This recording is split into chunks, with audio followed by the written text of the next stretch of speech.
қауіпсіздік ережелерін, санитарлық гигиеналық нормаларды есіңізге бір түсіріп алайық. Ал бастайық. Кім айтады? Мен. Нұрислам. Жұмыстан соң жұмыс орнын жинау қажет.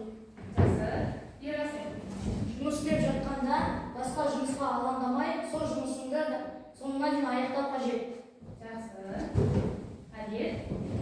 Құрал-жабдықтарды қолданғаннан соң оларды тиісті орынға сақтау керек. Өте жақсы. Рамазан. Сынған және жүзі өтпейтін құрал-жабдықтармен жұмыс істемеуіміз керек. Жақсы. Жұмысты мұғалімнің рұқсатымен жасауымыз керек.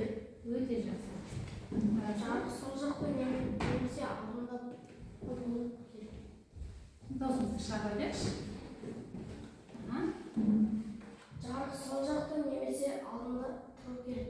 Алдыңғы жақта Алдыңғы жақты түсу керек. Жақсы, отырады. Келіңдер, түстер арқылы топқа, екі топқа бөлінетін боламыз. Келіп, өздеріне ұнаған түстеріңді ала қойыңдар.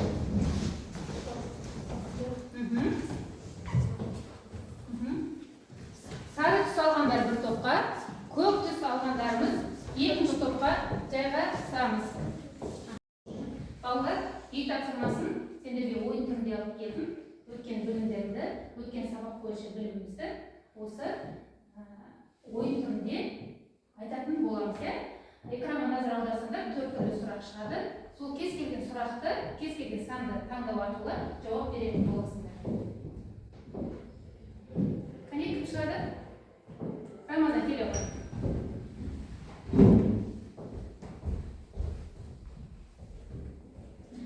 Портрет дегеніміз бір адам немесе бір топ адамдардың бейнесі салынған сурет. Жақсы, отырады. Келесі, кім шығады? Нұрбол, келе қойшы.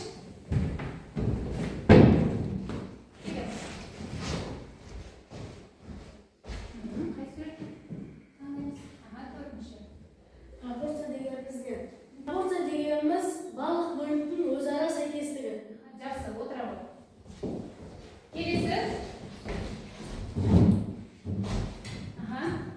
Ерасыл, шыға қой. Тез-тез келес.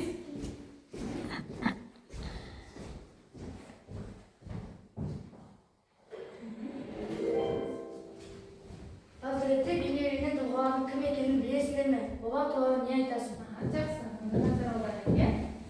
Бұл портретте ұлы тұлғаға бейнеленген Абылай хан, Шәкәрім Құдайбердиев және Мұхтар Әуезов.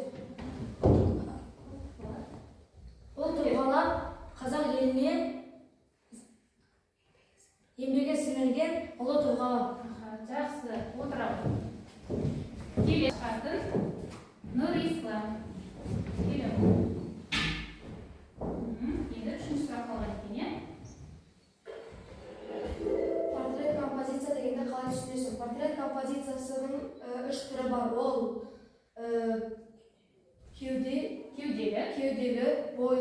белді және бойлық. Бойлық. Жақсы, отырады. Балалар, олай болса, бейне материалымызды көріп алайық, иә? Нағыздың суреті жіңішке, әрі нәзік сызықпен салыныпты. Мына сурет жалпақ әрі молын сызықтармен салынған екен. Мына ойнақы, көгілді сызық. Мынаға қараңызшы, қысқа сызықтармен балапанның үлпек жүнін қалай айнытпай келтірген. Қысқа сызықтарды штрих деп атайды. Штрихтың түрі көп болады. Мысалы, мына кірпіде осы штрихтың көмегімен салынған.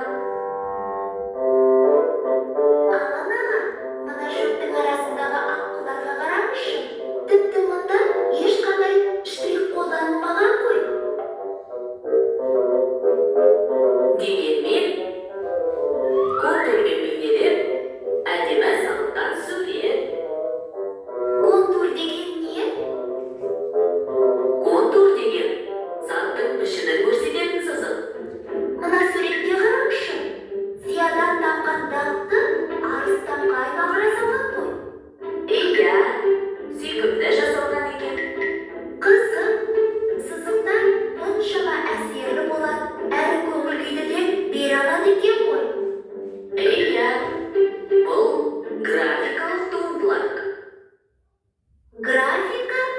Иә. Графика деген бейнелеу өнерінің түрі. График суретшісі суретін қаламсаппен, карандашпен, тушпен немесе фломастермен салуы мүмкін. Бірақ басты әсерлегіш құрал ретінде сызықтарды, штрихты, дақты пайдаланады. Сында түрлі түсті карандашпен немесе фломастермен де графикалық суреттер салынуы мүмкін ғой, иә? Әрине. Оны түсті графика деп те атайды. Бірақ мұнда түс маңызды емес. Бастысы сызық, штрих, дат. Бүгінгі сабағымыздың тақырыбы балалар графика орындалу техникасы. Кітабымызды ашамыз. 14 бетті ашамыз. Аштық па? Балалар, бүгінгі сабағымыздың мақсаты материалдардың қасиеттері жайлы білімін және тәжірибелік жұмыс істеу дағдыларын көрсете отырып, көркемдік материалдарды қолдану және шығармашылық жұмыс кезінде сызықты сурет бойынша дағдысын көрсету.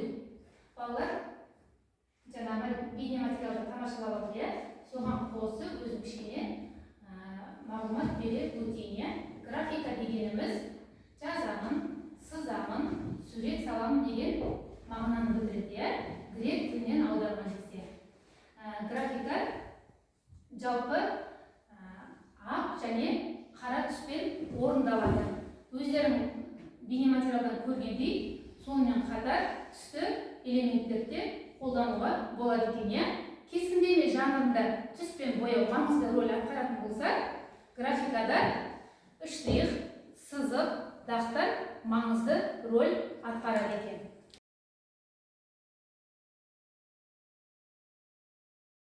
Балалар, біз енді топтық жұмыс орындайды. Суреттерге қарап, бейнелеу өнерінің қандай түрлеріне және жанрларына жататынын анықтайтын боласыздар. Тапсырма береміз. Қандай жанр түріне жататынын, бейнелеу өнерінің қандай түріне жататынын анықтайтын боламыз. Жақсы, балалар, сендердің тапсырмаларың екінші топтың тапсырмасы. Ал уақыт кетті. Тапсырманы орындауға кірісейік.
Бірінші суретте бізді бұл арқа береді. Адам бейнесі береді. Өте жақсы. Бірінші суретте бізді пейзаж ол табиғат көрінісі. Өте тамаша. Үшіншісі бізде бұл штрих. Тағы не берген? Сызық, яғни бұл бір сөзбен айтқанда графика деп аталады екен, иә? Төртінші суретте не бейнеленген екен? Төртінші суретте натюрморт. Натюрморт берілген екен, иә? Жақсы балалар, рахмет. Ал екінші топ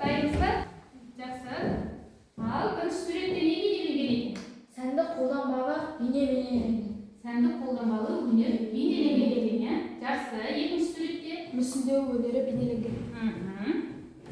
Сәулет өнері бейнеленген және графика өнері де бейнеленген. Иә, бүгінгі өтіп жатқан сабағымыз, яғни Графика өнері. Жақсы, тамаша. Рахмет. Топтық тапсырма арқылы бір-бірімізді бағалап жіберуге.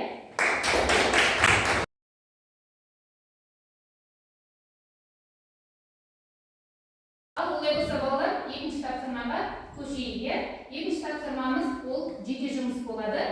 Әр форматта әртүрлі графикалық материалдармен, техникалармен беттің бейнесін түсіретін боламыз. Балалар жаңа айтып өткендей жеке жұмыс болу керек. Онда беттің бейнелері, яғни ауыз, көз, мұрын және құлақ берген. Өздеріне қандай сурет ыңғайлы, біреу салам десеңдер де, жалпы барлығын салам десеңдер де, өз еркілерінде жұмысқа кірісеміз.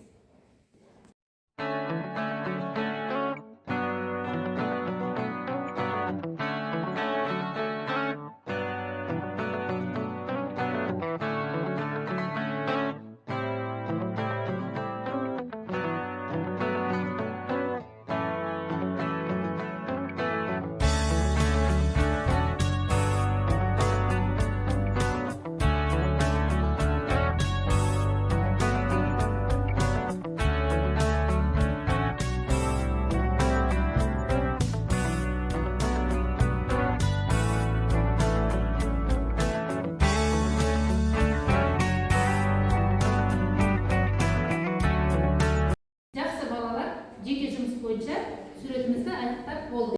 Сал. Мұнда Нұрболдың суретіне қарасам, қара қаламмен салған екен. Өте жақсы.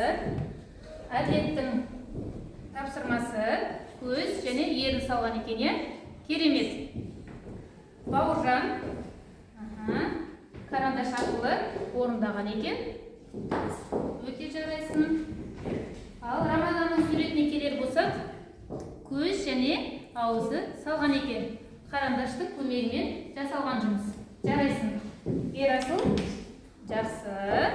Нұрислам бізде ауызды салған екен. Жақсы. Үшінші тапсырмамыз olsun, жұптық тапсырма болады. Яғни шебердің қолы орта, сызықты, штрихты тақты пайдалана отырып, сурет салатын боламыз.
енді осы жұмысымызға баға берейік.